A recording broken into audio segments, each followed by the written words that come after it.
ఢిల్లీలో రాష్ట్రపతి పాలన విధింపుపై ఊహాగానాలు ఊపందుకున్నాయి. మద్యం పాలసీ కేసులో గత కొన్ని నెలలుగా ముఖ్యమంత్రి అరవింద్ కేజ్రీవాల్ జైల్లో ఉన్న నేపథ్యంలో రాష్ట్రంలో రాజ్యాంగ సంక్షోభం నెలకొందని, రాష్ట్రపతి పాలన విధించాలని రాష్ట్రపతి ద్రౌపది ముర్ముకు బీజేపీ ఎమ్మెల్యేలు వినతి పత్రం సమర్పించడం, దానిని ఆమె కేంద్ర హోంమంత్రిత్వ శాఖ పరిశీలనకు పంపించడంతో ఈ ఊహాగానాలు మరింత జోరు అందుకున్నాయి. ఢిల్లీ ముఖ్యమంత్రి అరవింద్ కేజ్రీవాల్ గత కొన్ని నెలలుగా జైల్లో ఉండడంతో అభివృద్ధి కుంటుపడింది. పలు ముఖ్యమైన నిర్ణయాలు తీసుకునే వ్యక్తి జైల్లో ఉండడం, ముఖ్యమంత్రి బాధ్యతలు ఎవరికి అప్పగించకపోవడంతో ఇక్కడ రాజ్యాంగ సంక్షోభం నెలకొంది అంటూ బీజేపీ ఆరోపించింది. ఈ పరిస్థితుల్లో ఢిల్లీలో రాష్ట్రపతి పాలన విధించాలని డిమాండ్ చేసింది. ఇక ఢిల్లీ శాసనసభ పక్ష నేత విజేందర్ గుప్తా నేతృత్వంలోని బీజేపీ ఎమ్మెల్యేల బృందం ఆగస్టు 30న రాష్ట్రపతి ద్రౌపది ముర్మును స్వయంగా కలిశారు. ప్రభుత్వం ఆరో ఫైనాన్స్ కమిషన్ ఏర్పాటు చేయలేకపోవడం, కాగ్ నివేదికపై స్పందించకపోవడాన్ని ఇందుకు ఉదాహరణగా పేర్కొంటూ ఓ మెమరాండంను అందజేసింది.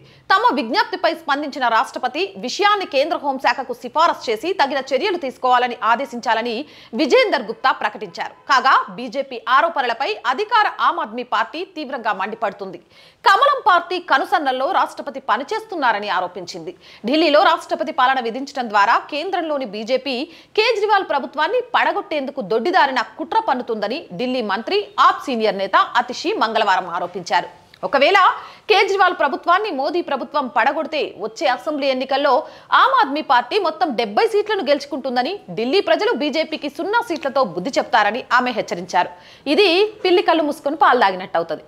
ఇప్పుడు ఢిల్లీలో ఉన్న పరిస్థితుల్లో నిజంగా ఎన్నికలు జరిగితే ఆమ్ ఆద్మీ పార్టీ కేల్కతం దుకాన్ బంద్ అవుతుంది.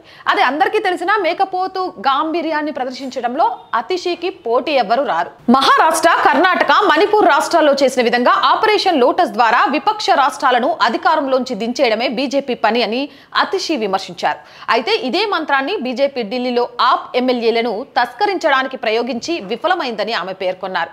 ఏదేమైనా కానీ ఢిల్లీలో రాష్ట్రపతి పాలనకు సంబంధించి అడుగు ముందుకు పడింది. మరి పశ్చిమ బెంగాల్లో రాష్ట్రపతి పాలన ఎప్పుడు? లిక్కర్ స్కామ్ కి సంబంధించి ఈ రోజు ఎదుర్కొంటున్న సమస్యల నేపథ్యంలో రాష్ట్రపతి పాలన పెట్టాలి అనుకుంటే అసలు పశ్చిమ బెంగాల్లో మానవత్వం మంటగలిసిపోయే సంఘటనలు జరుగుతున్నాయి. మరి అక్కడ రాష్ట్రపతి పాలన ఎప్పుడు పెడతారు అంటూ సోషల్ మీడియాలో కామెంట్లు చేస్తున్నారు.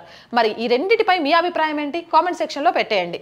అండ్ ఆర్థికంగా ఈ ఛానల్కి సపోర్ట్గా నిలవండి. సపోర్ట్ చేయాలి అనుకునేవారు సబ్స్క్రిప్షన్ పక్కనే జాయిన్ అనే బటన్ ఉంది. 1 to 5 లెవెల్స్ ఉన్నాయి. ఏదో ఒక లెవెల్లో సపోర్ట్ చేయొచ్చు. లేదా స్క్రీన్ మీద గూగుల్ పే, ఫోన్పేతో పాటు అకౌంట్ డీటెయిల్స్ కూడా ఉన్నాయి. So support our channel and subscribe our channel. జై హింద్.